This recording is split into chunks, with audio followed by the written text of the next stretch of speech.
Welcome to Port El Kantaoui.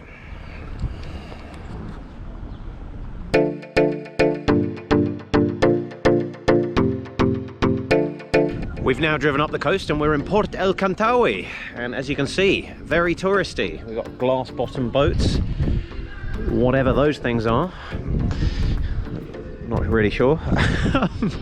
Yeah, this is very developed. I'm not sure how old this is. Oh, there we go. We've got the compulsory pirate boats over there, pirate ships. We do have some very nice catamarans and yachts docked here. I can see Italian flags, French flags, British flags.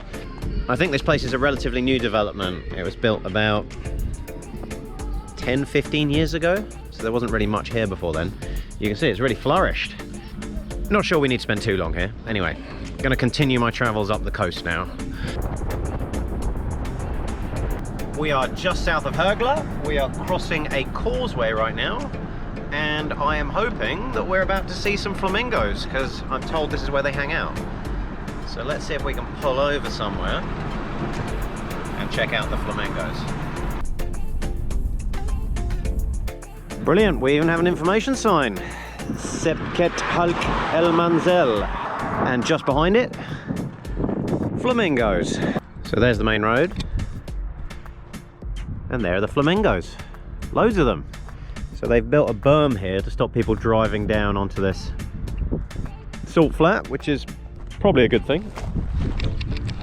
So let's wander over. Oh.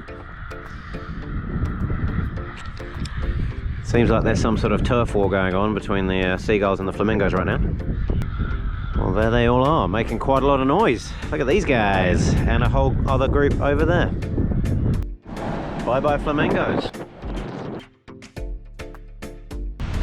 We're now at El Madfoun beach here in Hergla.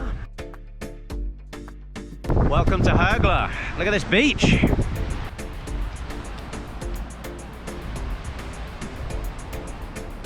Welcome to Uppenna, which is a Byzantine site. Here we've got the fortress behind me, or what's left of the fortress. Got some serious holes in the walls. So yeah, this is near Enfida, so Tunis isn't that far away.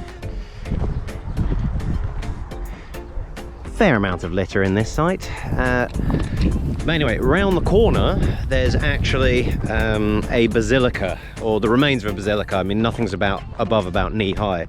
The Guardian let me in but wouldn't let me film or take photos, but it's a pretty interesting site because there are actually mosaics still in situ, and you can even read some of the Latin lettering there.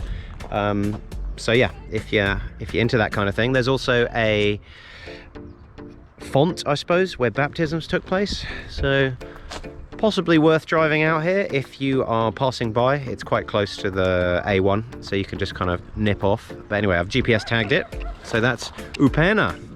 Bit of a sad situation at the end of the day. I've come back to Takrouna, so I've already been here before to visit the Enfidaville cemeteries. They got the French one, and then there's the Commonwealth one, and then there's also the Italian Parachute Regiment cemetery just down the road here. But the reason I came today was to head up onto the top of the mountain there, and there is Le Rocher Bleu, which is a cafe and museum that's quite famous.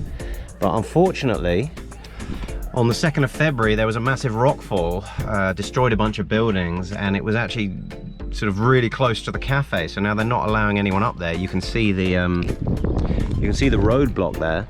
So they still haven't managed to deal with it 2 months later, and it's unclear whether they're going to manage to reopen the cafe. So I'm going to have to look online and see exactly how serious it is. But the guy there just showed me a video, and it looked like a lot of rock fell down. So I hope no one was hurt. But anyway, not going to be able to get up there and see the views, unfortunately. So let's continue onwards to our next stop.